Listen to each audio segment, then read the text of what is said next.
ఎక్కువగా రైతులు నాకు కాల్ చేసి అడిగే క్వశ్చన్ ఒకటే. గెలల సైజ్ పెరగట్లేదు అని, మరికొంతమంది గెలలు కుళ్ళిపోతున్నాయి అని.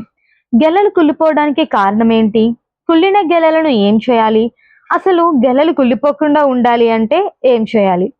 ఆయిల్ పామ్ లో పర్మసియస్ పమివోరస్ అనే ఫంగస్ ఆశించడం వల్ల గెలలు కుళ్ళిపోవడం లేదా రాలిపోవడం జరుగుతుంది.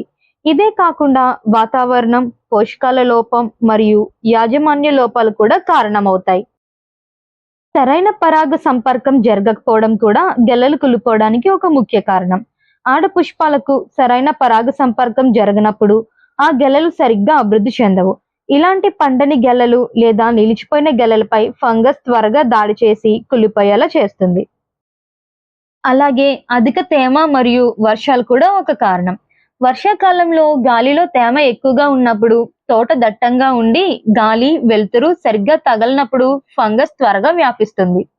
తోటలో పరిశుభ్రత లేనప్పుడు ఫంగస్ వ్యాపిస్తుంది. చెట్టు సుడులలో పాత ఎండిపోయిన పూల గుత్తులు, పాత గెలల కాడలు అలాగే వదిలేయడం వల్ల ఫంగస్ వాటిపై చేరి కొత్తగా వచ్చిన ఆరోగ్యకరమైన గెలలను కూడా కుళ్ళిపోయేలా చేస్తుంది.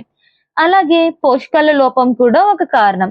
చెట్టుకు సరిపడా బోరాన్, పొటాష్ వంటి సూక్ష్మ పోషకాలు అందనప్పుడు పూత నిలవక గెలలు ఎండిపోయి రాలిపోతాయి. అలాగే వేసవిలో ఎక్కువ రోజులు నీరు అందకపోయినా లేదా వర్షాకాలంలో తోటలో నీరు నిలిచిపోయినా ఒత్తిడికి గురై గెలలను రాల్చేస్తుంది. మరి గెలలు కుళ్ళిపోకుండా, రాలిపోకుండా ఉండాలంటే ఏం చేయాలో పార్ట్ 2లో చూద్దాం. Comment part 2.